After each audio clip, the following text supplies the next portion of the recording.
E aí, meus parceiros, tudo certo? Aqui é o Júnior e hoje estamos aqui para mais um episódio do quadro Ponto de Partida. Quadro este que a gente fala do ponto de partida de mangás, né?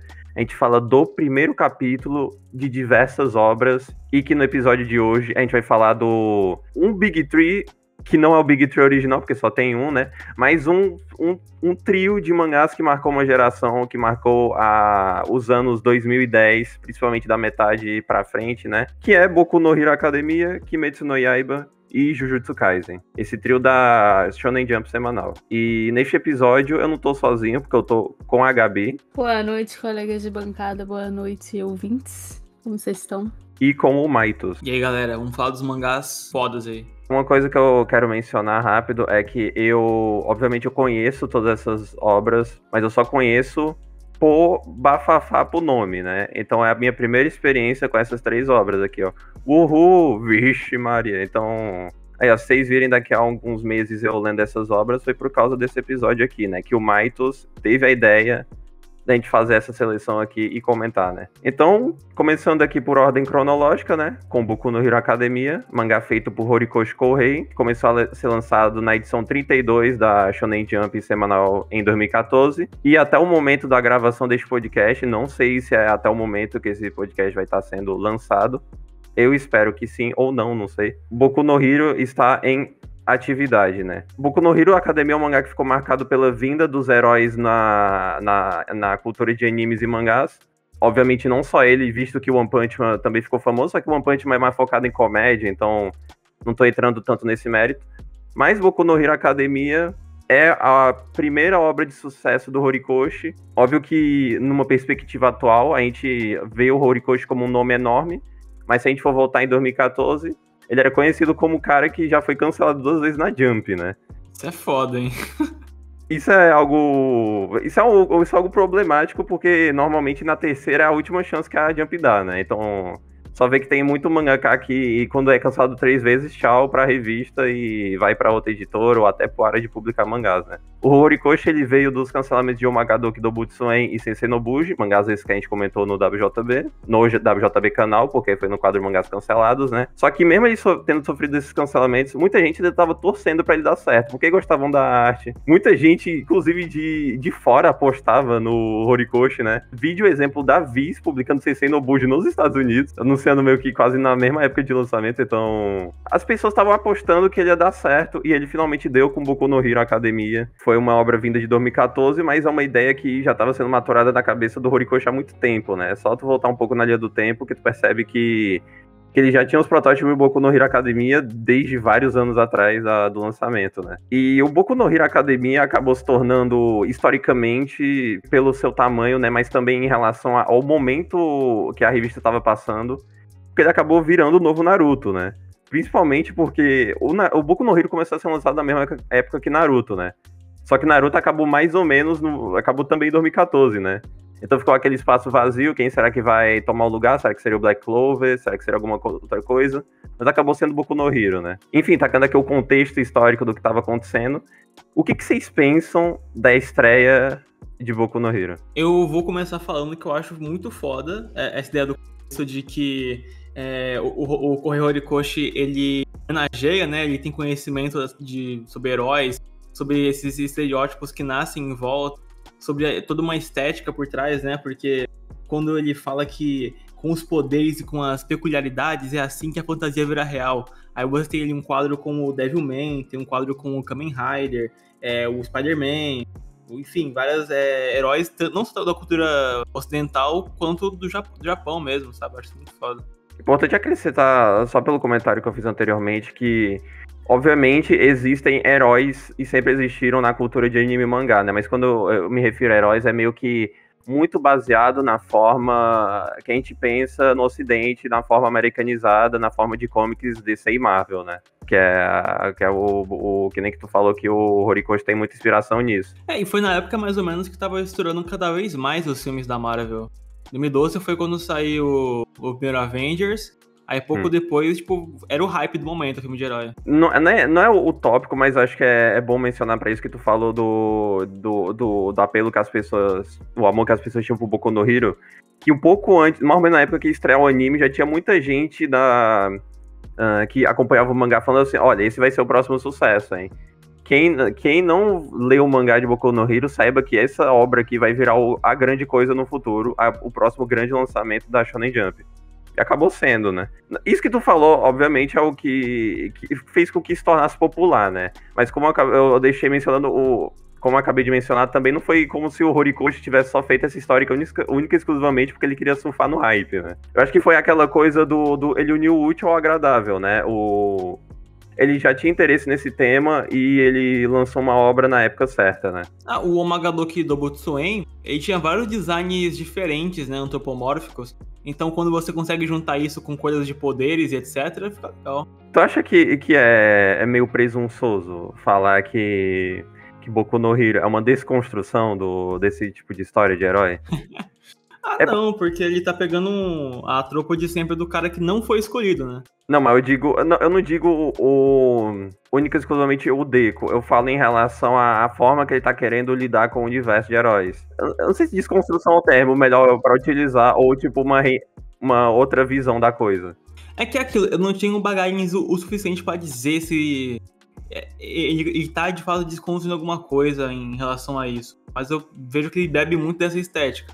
E ele não tem medo de ser clichê. Eu acho que ele tá desconstruindo, mas a nível de Oriente só, porque esse tipo de história de, tipo assim, bora ver outra visão de heróis, bora ver o outro lado dos heróis, é só tu voltar, tipo, nos anos 80, com lançamentos da Vertigo, com coisas como o Watchmen, umas coisas como o Watchmen, Sandman, Monstro do Pântano, já tava reinventando, olhando pra outros lados de como é ser um herói. Até coisas antes, até. Mas eu tô só falando em relação ao Ocidente, em relação ao Oriente, porque não teve nenhuma história até o momento que Boku no Hero lançou, que catapultou tanto que nem Boku no Hero que falasse de heróis a molde ocidental, né? Em relação à cultura otaku, né? Porque obviamente, heróis a gente pode estar... tipo, um Kamen Rider pode ser considerado um herói? Ele pode, ele tem esses ideais. Ele tá no próprio mangá ali do Horikoshi ali, como esse vilão da fantasia, os heróis da fantasia. O Ultraman é um herói também. E voltando pro que tu tinha falado, Matos, eu queria acrescentar uma coisa sobre esse primeiro capítulo. Já aconteceu algumas vezes antes, acontece depois. Um outro mangá que tá nesse episódio aqui teve mais ou menos uma coisa parecida. Mas eu não vejo que é algo tão comum assim, de tu fazer um primeiro capítulo que não é fechado.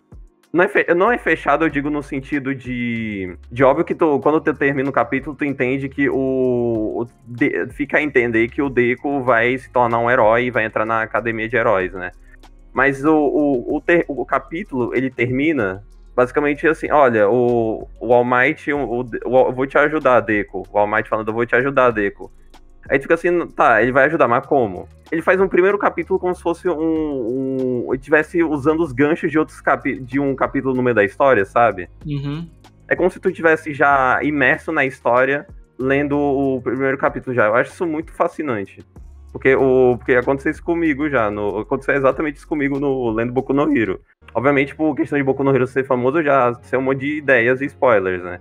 Mas quando eu li esse primeiro capítulo, terminei o primeiro capítulo, eu pensei assim, mano, mas eu quero saber como é que o cara vai passar na academia de heróis, como é que o cara vai passar no vestibulinho, né, cara? E outra coisa também, né? Isso já é em relação a coisas externas, né? Mas o público oriental, o público japonês, eles gostam muito dos arcos de Boku no Hero que eles se passam na escola, né? Eu não gosto de falar muito do que rola depois, claro, mas tipo, o fato de o Horikoshi ter pegado o tópico escola e ter entrado com esse de poderes, cara, e super-heróis, mano, foi o casamento perfeito pro público, assim, eu sinto. E também no início do final do capítulo, o que mais me deixa, caralho, que final legal. Além desse sentimento de que ele também pode ser um herói, é porque tem a narração no final. Eu esqueci de falar. Essa é a história de como eu virei o melhor herói do mundo, tá ligado? Nossa, isso é muito foda. Porque além de você estar acompanhando um cara que não tem nenhum poder, mas que ele tipo, foi meio que abençoado por sorte ali, tá ligado? de uma pessoa que surgiu do nada e que ele admirou desde muito tempo, ele agora, tipo, mano, é uma história de uma lenda, tá ligado? O Deku é uma lenda, por dizer assim. Eu acho interessante que ele, tipo assim, ele fica... o All Might fez mais do que a mãe dele, sabe? Tipo assim, ele queria uma coisa que ele queria que a mãe dele falasse. E aí o All Might foi e falou, tipo assim, nem a minha própria mãe acredita em mim, mas o All Might acredita. Passou uma sensação assim, que é bem legal, sabe? Eu acho que dá uma sensação de que ele realmente saiu vitorioso, sabe? E também acrescentando que o Deku, nesse primeiro capítulo, ele é um underdog, ele é o cara subestimado no nível de exagero, nível, se for pra comparar a coisa que a gente falou, nível Naruto quase, né? No sentido de que o Naruto e o Deku compartilham a coisa de serem, entre aspas, heróis, entre aspas, ninjas, uns fracassados, né? Os caras que aparentemente não vão ter habilidade pra conseguir fazer a coisa e acabam acontecendo por causa de outras pessoas acreditarem neles junto com o próprio potencial que eles não sabiam que tinham, sabe? Eu achei bem interessante que, no caso do Deku, ele, tipo assim, ele não... ter uma individualidade pra ele não era o ponto central. O ponto central é que alguém falasse pra ele que ele poderia ser herói. Se é com individualidade ou não, isso é uma outra questão pra ele. A questão dele é que ele queria ser um herói de qualquer forma. E eu acho isso um ponto bem interessante, sabe? Eu acho que é um reconhecimento que realmente parece um pouco com o Naruto também. O Deku, ele consegue ser uma boa figura pro leitor médio da Jump, que a gente vai pensar como um adolescente ou a criança do gênero masculino, né? No sentido de, cara, mesmo que até você não acredite nos seus sonhos, eu vou acreditar por você. Mesmo que você não tenha algo de especial aparentemente, você ainda pode ter potencial para ser o que você quiser, sabe? Você ainda consegue ir atrás dos seus sonhos, mesmo que o universo esteja indo contra você, sabe? Aliás, eu queria perguntar o que vocês acharam do Bakugou. Eu acho que ele é um personagem detestável nesse primeiro capítulo, né? Ele é a materialização da pessoa que vai não só questionar o valor do Deku ali, que existe, tipo, como ele é, tipo assim, o diferente, no mau sentido, tipo, ele não tem poderes, como ele vai ser essa materialização do que vai deixar o Deku ser o oprimido, sabe? Ele vai ser o cara que vai muito xingar ele pra cacete, que vai fazer bullying com ele, que vai sempre esculachar ele, mas que por ironia do destino, a pessoa que não tem poder, a pessoa que é subestimada por todo mundo, como o Junior falou, essa pessoa vai ser a que vai salvar ele quando sentir a necessidade, tá ligado? Inclusive pro leitor, eu imagino que dá uma sensação de, tipo, é uma resolução que acontece dentro do próprio capítulo, porque você fica incomodado com a presença do Bakugou, e aí, de repente, ele tá numa situação que ele é salvo pelo Midoriya, e isso é uma coisa que o leitor compra muito facilmente, sabe? Tipo, nossa, que alívio. Ele conseguir uma vingança, não sei se é uma vingança a palavra, mas uma retribuição aí no próprio capítulo. A rivalidade do Bakugou e o Deku funciona como um ponto pro leitor entender o desenvolvimento e a evolução do próprio Deku, né? Exatamente. Porque se fosse o menino que a gente conheceu na primeira página, ele não iria fazer... E se ele fizesse, talvez não ia fazer do mesmo jeito que ele acabou fazendo pra salvar o Bakugou, né? Ele teve que ter as experiências da vida dele para ele se tornar o que ele acabou virando, entende? O Bakugou, ele vai acabar se tornando aquele personagem que você ama odiar e que você odeia amar também, sabe? Aliás, falando no Bakugou, e eu lembrei da cena da escola deles, aí mostra várias individualidades, várias pessoas esquisitas, e eu fico imaginando, cara, como o Correi tive que pensar em vários tipos de individualidades diferentes no primeiro capítulo, sabe? Porque todo mundo tem uma individualidade. É bem uma coisa pra se pensar, assim, pra um mangaka iniciante. O mais impressionante pra mim é que não tem um poder interessante nessa sala, sabe? Sim! E aí você fica realmente o Bakugou mais promissor ali, né? Porque olha onde tá o sarrafo, lá na puta que pariu embaixo. É porque o termo individualidade não é o termo poder, tipo, são coisas diferentes. Por que fulaninho é diferente? Porque ele tem um cabelo que pega fogo. Mas se eu for herói, como que eu vou usar isso? Não sei, mano, tá ligado? Exato. Igual o pai do Deku cospe fogo, tipo, velho, foda-se. Eu concordo com o Mike, mas querendo ou não, no final das contas, o Konohiro acaba sendo um mangá de shonen de lutinha com poderes, né? Aí não tem um poder que seja interessante no primeiro capítulo, perde pontos comigo. Mas não perde tantos porque o cara sabe fazer o gancho pra continuar lendo a história. Mas não por causa de, nossa, mano, o Bakugou tem poder de fogo. Mano, que é isso, meu? Que é isso, sabe? Meu, ele explode, tipo, velho, mano, imagina, velho. Nossa.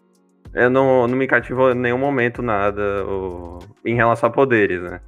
Óbvio que em relação ao conceito eu acho mais interessante, né? Tipo, pensar que o All Might, ele perde a bateria dele, a bateria de vida dele e vira um cara todo raquítico, né, cara? Aliás, uma boa descrição, Júlio. Bateria. A vida da bateria tá acabando, muito boa. Mas, gente, o próprio vilão que aparece, aquele do esgoto, é, tipo, bem bizonho de ruim. É bem ruim mesmo.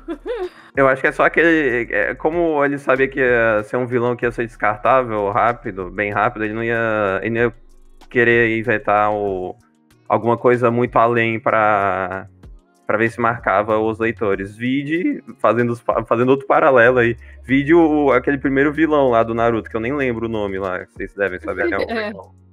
O Mizuki, eu acho. Assim, eu sinceramente gostei do traço, mas o que me incomodou nesse primeiro capítulo foi muito texto. Muito texto. E, tipo, parece que ele queria... Vou jogar aqui tudo de uma vez com o contexto desse mundo aqui. E dava pra escrever menos, eu acho. Eu senti isso, sabe? É que é meio... Não é, tipo, ultra pesado a leitura, mas como ele coloca várias informaçõezinhas dos quadros... E ele gosta de expressar com os diálogos, com as descrições, com os quadrados de texto, assim, fica meio cansativo de passar as páginas. Acho que o que eu mais demorei pra ler foi, de fato, o de Boku no Hero, entre os três que a gente vai falar aqui. Eu não tive nenhum problema com a escrita do Horikoshi. Ele conseguiu fazer com que eu ficasse imerso nesse mundo muito fácil, assim. Até porque, como é uma ambientação não tão normal em mangás, tu vai, mesmo a ideia de herói sendo algo bem, super-herói sendo bem conhecido em ficção no geral, né?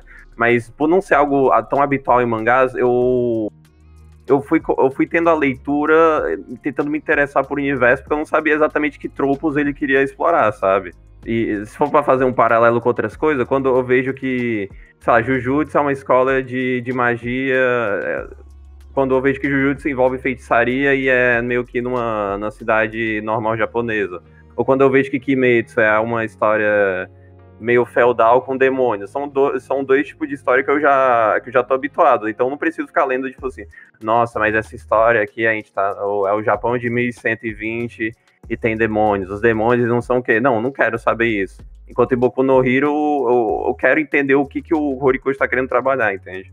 Assim, muito texto é compensado, recompensado pelo traço dele, que eu acho bem interessante, o traço dele, a quadrinização e tal.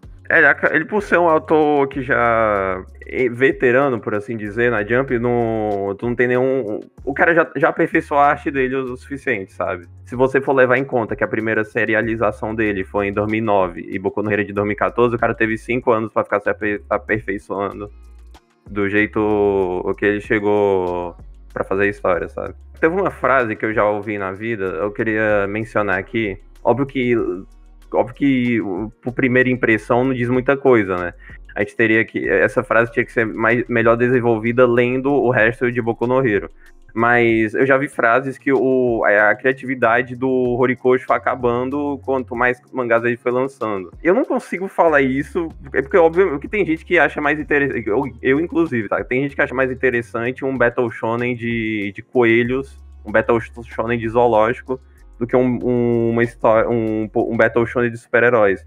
Mas, cara, o Horikoshi...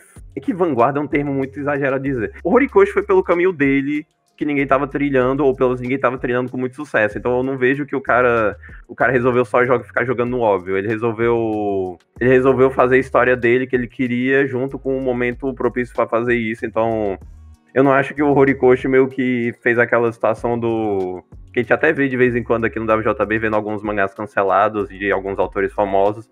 Aquela coisa mano, a primeira história é diferentona e a segunda história é mais padrão, sabe? Eu vejo muito valor nesse primeiro capítulo de Boku no Hero, eu consigo falar isso. A arte tá boa e o cara consegue te instigar pra continuar lendo a história, então, parabéns. Ele te instiga de outras formas também, por exemplo, o negócio do All Might, quando ele fica raquítico, ele mostra aquela marca, tu fica curioso pra saber, por exemplo, como que aquilo aconteceu, sabe? ou se vai ter um pouco mais no foco, como vai ser a dinâmica dos dois, então te dá mais motivos pra você saber como que isso vai terminar, né? E é o conceito de escola também, que ele fala da escola de super-heróis. Eu entendo ser interessante por ser uma escola de super-heróis.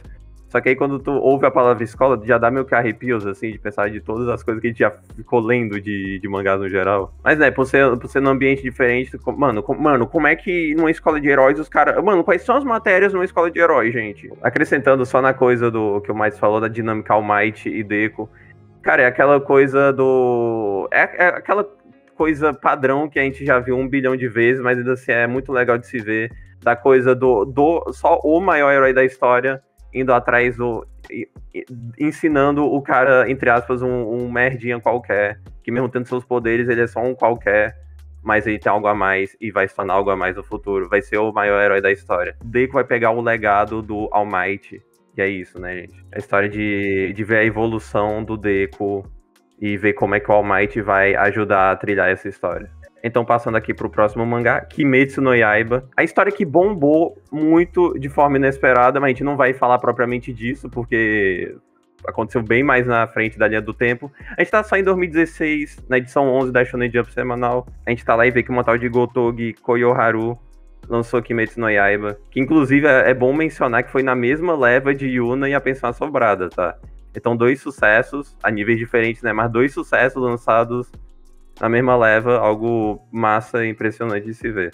Cara, Kimetsu, como eu tinha mencionado antes, história feudal com demônios, a dicotomia de um lutador com uma demônio, mano, como é que vai ser isso? Será que a Nezuko vai se salvar? A gente tem que saber como é que vai ser o futuro, né, gente? Nossa. Dando um pouco de contexto histórico, a Gotogi tinha lançado 2 one-shots que tiveram boa recepção. Tinha lançado um one-shot na Golden Future Cup, que não ganhou, mas muita gente achou massa. Ela depois lançou outro one-shot e as pessoas acharam mais massa.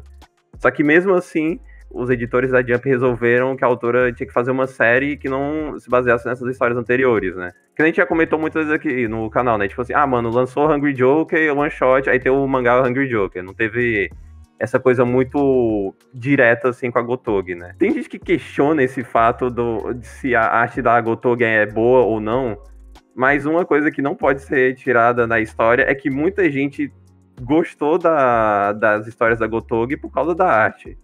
A galera tava olhando assim e pensando assim, cara, eu não sei necessariamente se a escrita dela vai ser interessante numa serialização da Jump, mas eu sei que a arte é boa e eu tô atrás disso, entende? Cara, eu sinceramente talvez melhore um pouquinho, vá. Porque eu sei, ela tem um estilo mais cômico do traço dela.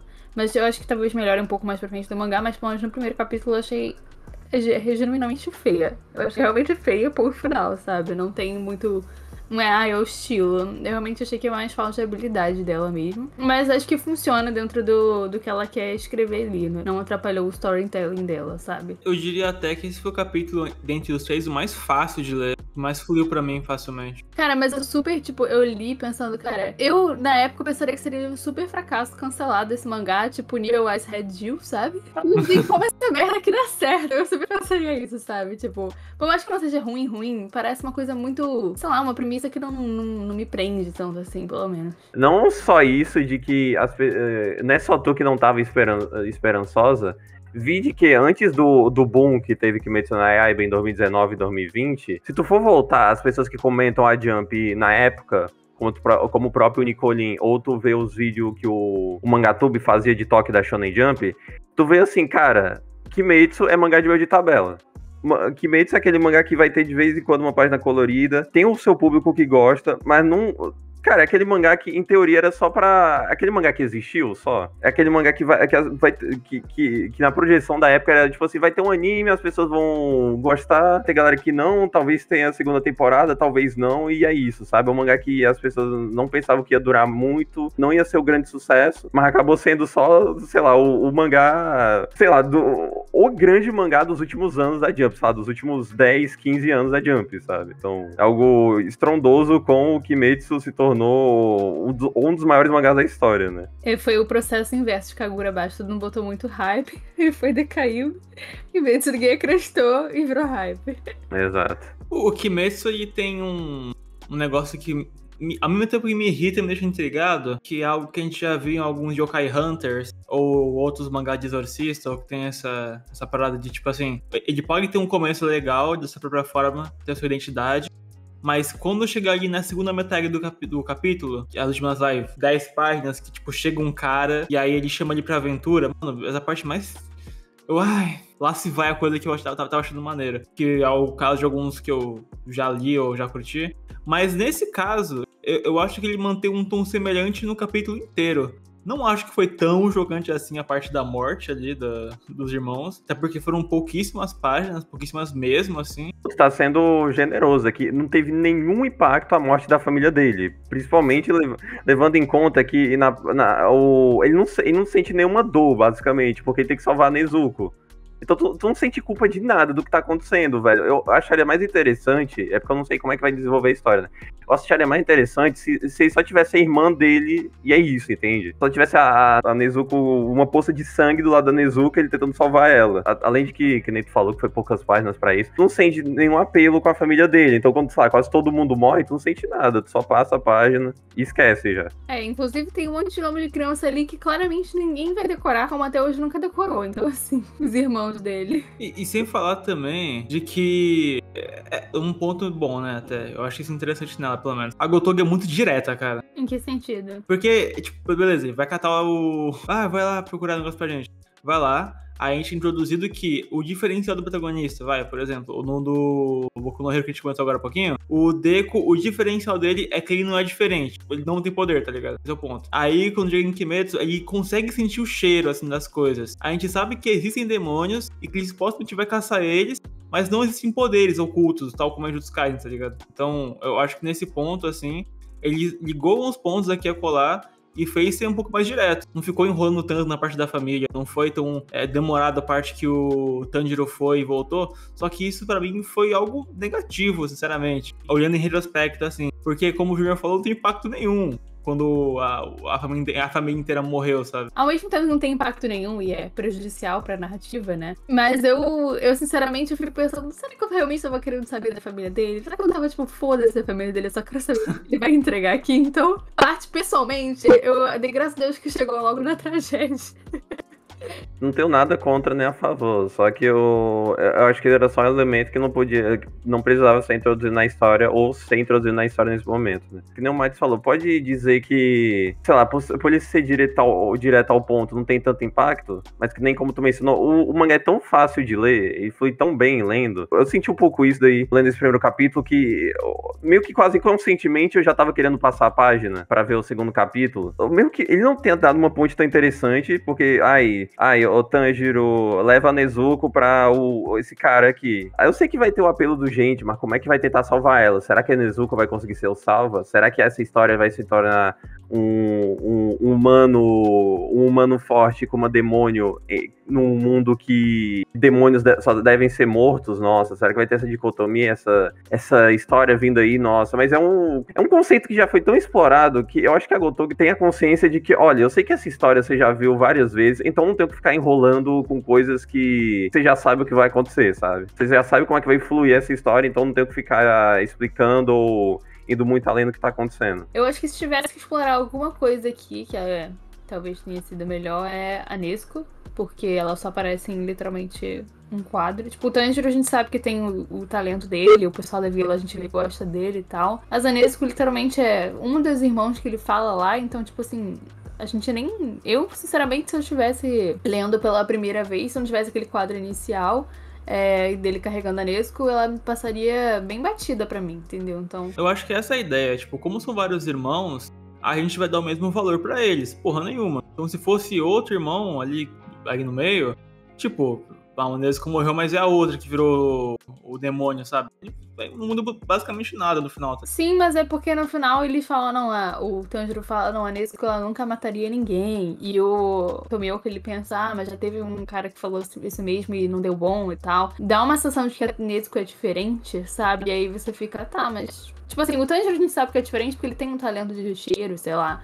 A Nezuko é a Nezuko. Elas são uma dos 300 irmãos que ele tem. Nossa, que são, tipo... Acho que seria mais justo então se fosse caracterizar cada um. Não, tipo, todos numa só vez. Que aí, tipo, mesmo se a Nezuko morresse, teria um outro irmão com algo específico, quer dizer. Alguma coisa nesse sentido, entendeu? Porque parece muito que é jogado. Como você falou, poderia ter sido qualquer irmão ali. Tá, mas no final eles mostram que a Nezuko tem algum diferencial. E não deixou isso a entender no início, pelo menos. Aí é só cortável isso daqui, porque se ficasse tentando desenvolver isso, ia perder o tempo da história com coisa. Poderia até ser interessante, óbvio, mas ele teria que ficar perdendo páginas e páginas de mostrando o mundo, de explorando o mundo, mostrando como é que é a ambientação do mundo, sendo que tu já sabe como é que funciona esse ambiente a partir de experiências prévias na mídia, sabe? Cara, eu acho que, não necessariamente, eu acho que esse tipo de coisa, um bom escritor consegue só colocar um elemento ali no personagem que te marque, entendeu? Mas por exemplo, o Tanjiro eu acho uma coisa diferente, assim, ele cheira. É uma coisa diferente que, tipo assim, te chama a atenção. E eu acho que é só um elemento que você bota no personagem ali que já chama a atenção dele. Você não precisa ficar gastando página com isso, entendeu?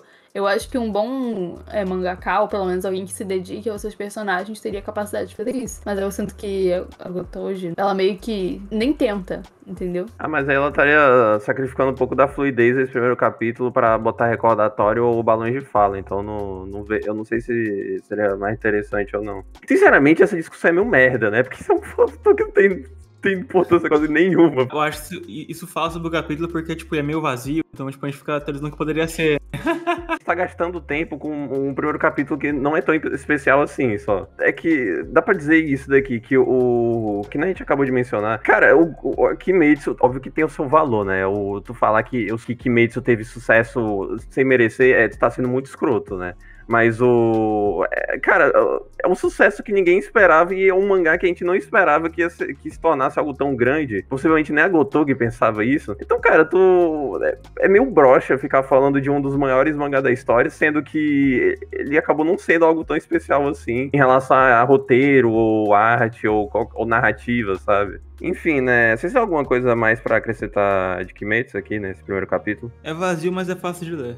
Não tem nada pra acrescentar, não. É vazio, mas é tão fácil de ler que tu se perde. Eu acho que é aquela coisa, se tiver tempo livre, tu consegue maratonar Kimetsu fácil, assim. Tu diz assim, não, eu quero conhecer essa história, que aí tu vai lá e vê que tu deu 3 volumes já. Acho que é parte disso também que as pessoas veem valor em Kimetsu, né? Mas enfim. Indo aqui pro último mangá dessa leva aqui, a gente vai falar de Jujutsu Kaisen, aquele mangá de feitiçaria, de feiticeiro Jujutsu, né, por assim dizer. Mangá de feitiçaria, mangá escolar, Itadori, Megumi, Gojo, Sukuna, outros personagens, Maki. Mangá feito pela Akutami GG, lançado em 2018 na edição 14 da Shonen Jump semanal, e até o momento da gravação tá sendo lançado até hoje. Isso é mais coincidência histórica do que qualquer coisa, mas tem que falar que Jujutsu Kaisen entrou, entre aspas, no lugar de Psycho Psyche, né? Só que não, né? Porque um não tem nada a ver com o outro, mas só tem que mencionar essa coisa histórica de que o quanto o Psyche terminava, Jujutsu apareceu.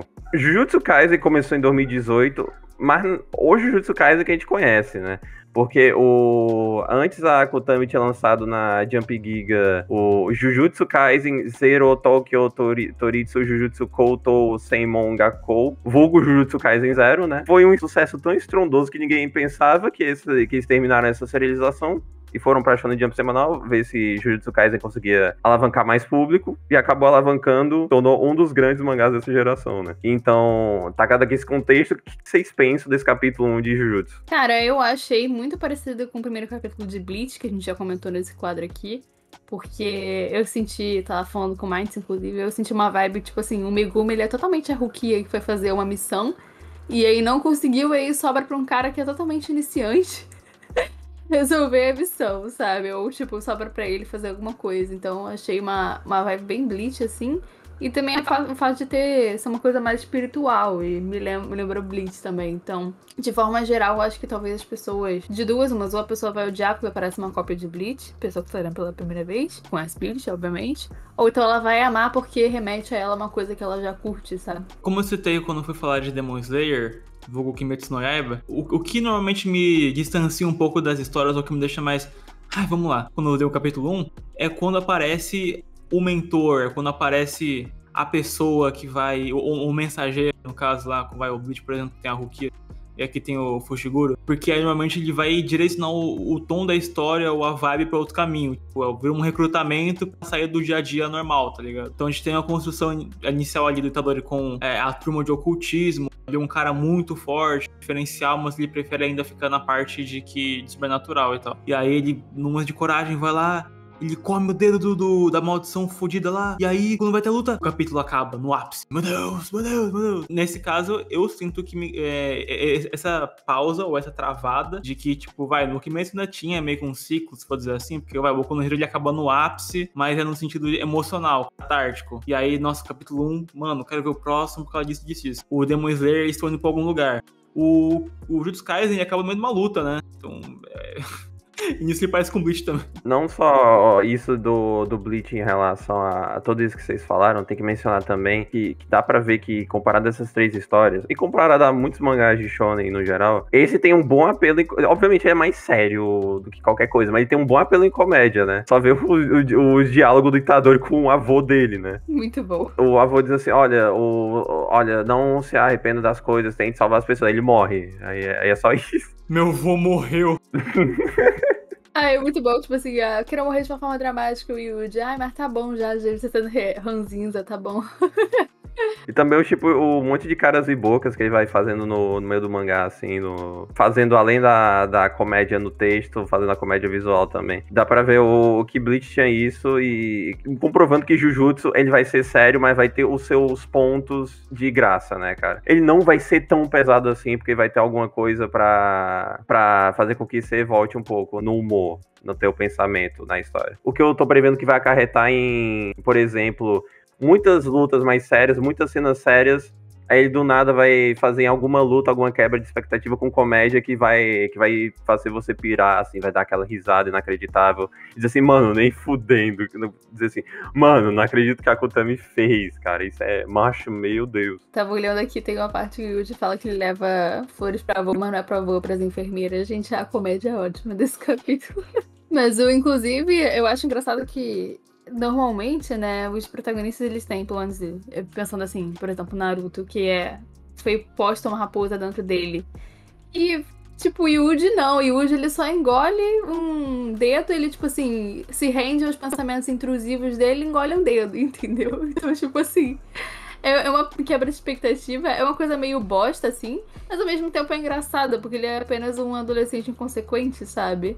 Então, eu achei interessante isso. Mas, cara, Gabi falou comparou com o Naruto, né? Isso aí do Itadori, ele conseguir meio que, entre aspas, comparar essa maldição é uma quebra de expectativa também, porque tu tem maior contemplação, a maldição está solta, agora ela vai fuder com tudo. Mas eu falei, não, ué, o corpo é meu, cara. E como assim? Acaba o capítulo. Inclusive eu falei essa cena com o Light que Jade já não deixava vazar, mas já deixava vazar o lado dele nerdzão, aí ele fala que ele compara com o personagem de Mazinger Z. Então, tipo assim, ele quer muito colocar as coisas que ele tem referência, e eu acho isso bem legal, na verdade. Não, com certeza. Uma coisa que ele compartilha em comum com os outros dois, a existência de alguma coisa maligna, que no caso o Demon Slayer é demônio, aqui no caso são maldições, são espíritos, mas ainda assim eles são algo que tá, de certa forma, atrelado a algo cultural, o folclore de yokai, por exemplo, Não é que não seja yokai nesse caso. E também eles podem supostamente seguir num caminho de yokai hunter, né, Júnior? Porque no Demon Slayer eles caçam demônios e aqui eles vão caçar maldições. Nossa, eu tô animado, hein? Então, cara, os dois eles têm propostas que já foram inseridas antes na revista, só que de modo diferente, tá? A Gabi falou de Bleach, mas também e o Hakusho começa assim, né? Ele vira um detetive espiritual. A gente não sabe como vai acontecer direito, ou como que isso vai seguir, né? Porque tem a parada dos objetos amaldiçoados, que é algo que tinha já em Yu Hakusho. Então, mano, tu não sabe o que vai ter no próximo capítulo. Só que ele controlou o corpo dele agora, mano. Ele vai ser preso, ele vai ser capturado, ele vai trabalhar junto com o Megumi, que apareceu agora. Não sei, tá ligado? Eu concordo que ele consegue fazer um clímax, pelo menos mais interessante que o de Kimetsu, porque, que nem vocês falaram, ele termina no meio de uma luta, ele termina meio que... Ele tá com um conceito pra você e você quer saber como é que o Itadori vai acabar sendo salvo ou não a partir do dedo que ele comeu, né? Mas eu acho que desse capítulo, eu não vou dizer pior, mas o mais maçante é esse daqui, hein? Boku no Hero eu dei o perdão porque é um tipo de ambientação que eu não tô acostumado em mangás. O Kimetsu é fácil de ler.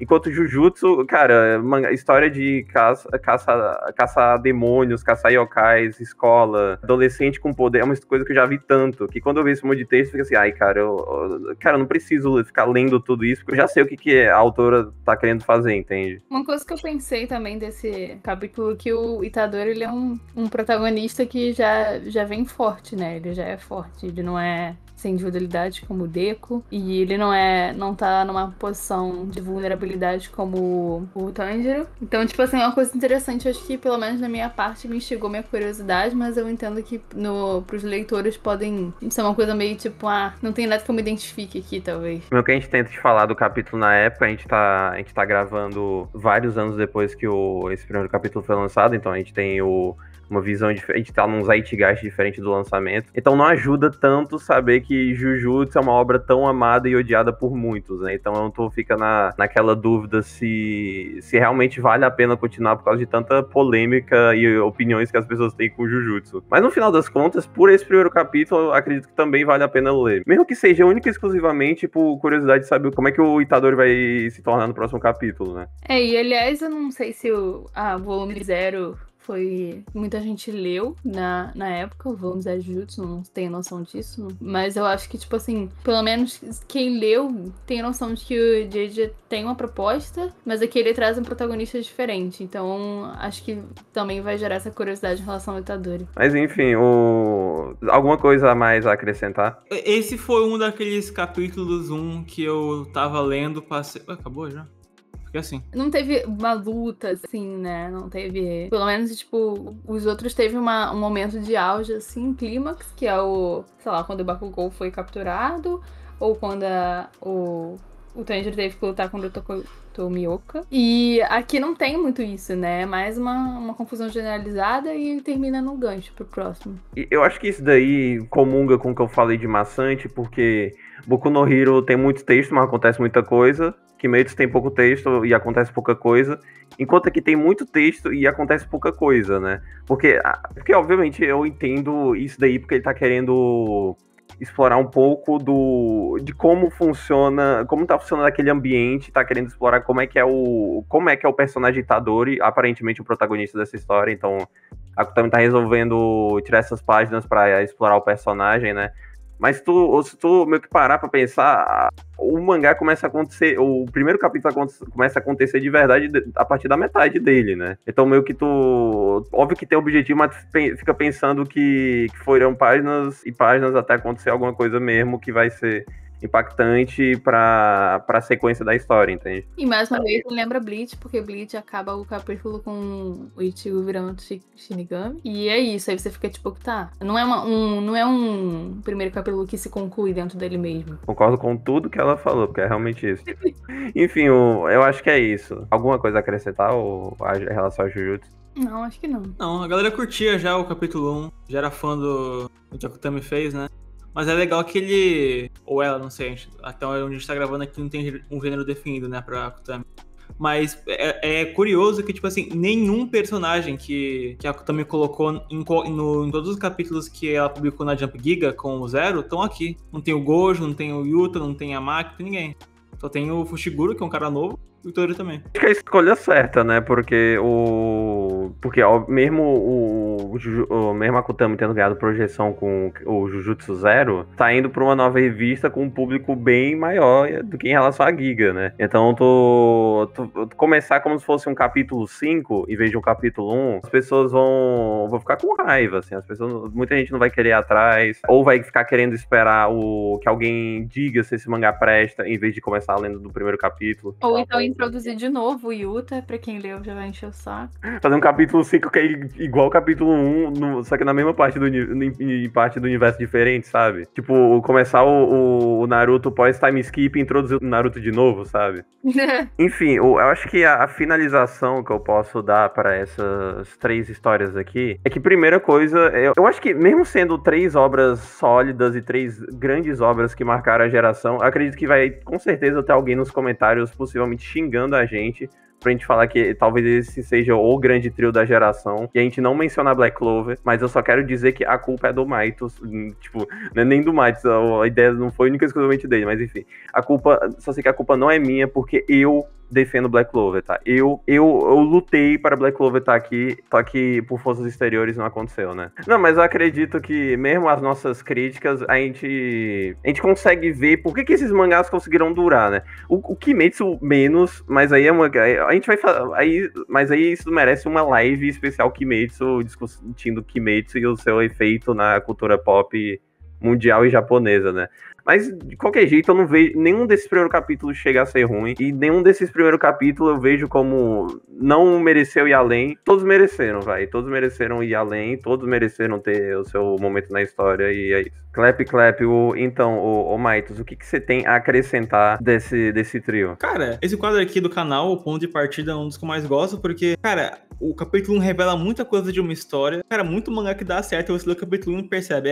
Realmente, tem um negocinho aí que é diferente de alguma forma, ou que tem essa singularidade que pode trazer sucesso. E nos três eu vejo isso, então eu fico feliz, cara. É um negócio legal de olhar assim, principalmente porque esses mangás, eles são, tipo, o Boku no Hero de 2014, cara. O último, que é desses aí, que é o Disguise, 2018, cara.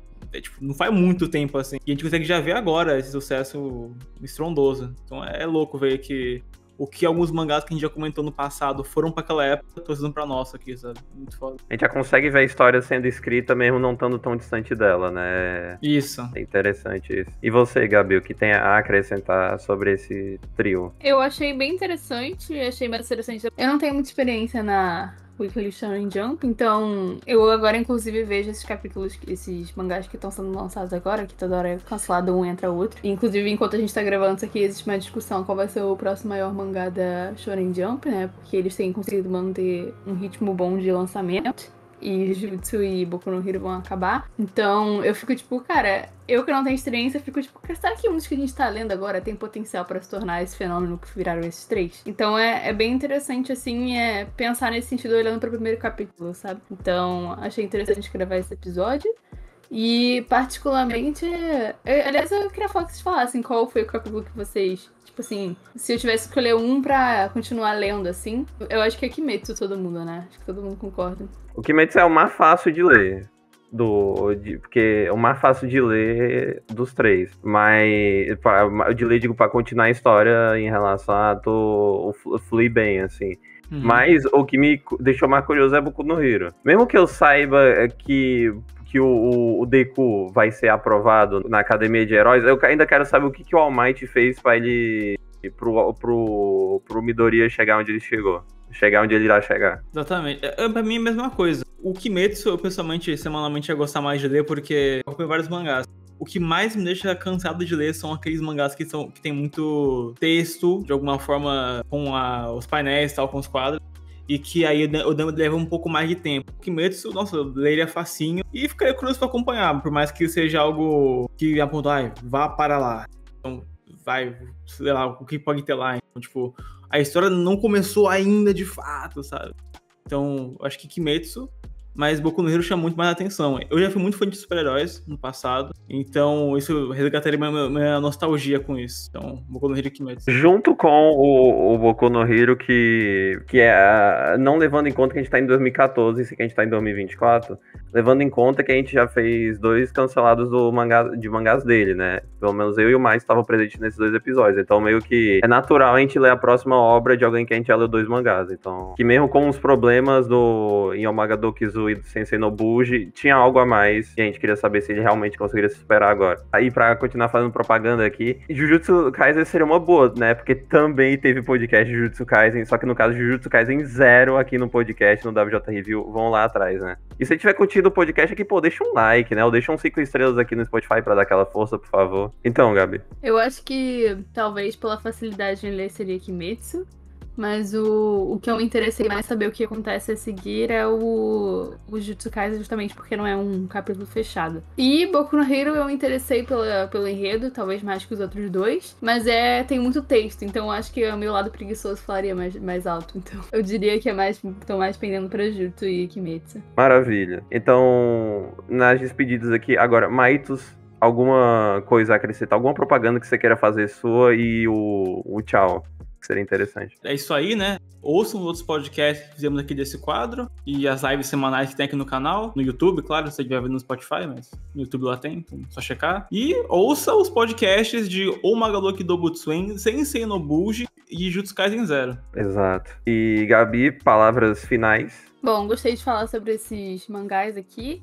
Em relação a Boku no Hero e Jujutsu Kaisen, tô esperando a conclusão dos dois pra gente conseguir falar em live, já que a gente falou os primeiros capítulos. E aí a gente vai conseguir falar em live nossas impressões sobre o final. Então acompanha aí pra vocês descobrirem como que vai ser esse fechamento. É isso, né? Tá tudo aí na descrição pra você ir atrás de tudo relacionado ao WJB, as redes sociais de cada membro, Apoia-se, Aurelo, canal de cortes, etc, parceiros. E é isso, porque é isso. Não percam o próximo ponto de partida. E, por favor, se perder algum episódio, vá atrás dos anteriores, porque esse quadro vai bombar, né? Mesmo que a gente fale do começo de mangás, a nossa jornada tá no meio. E eu espero que a gente fique nesse meio por muito tempo pra chegar até o ápice e vocês poderem aplaudir e ver quão incrível esse podcast tem potencial pra chegar. É isso, né? Uou!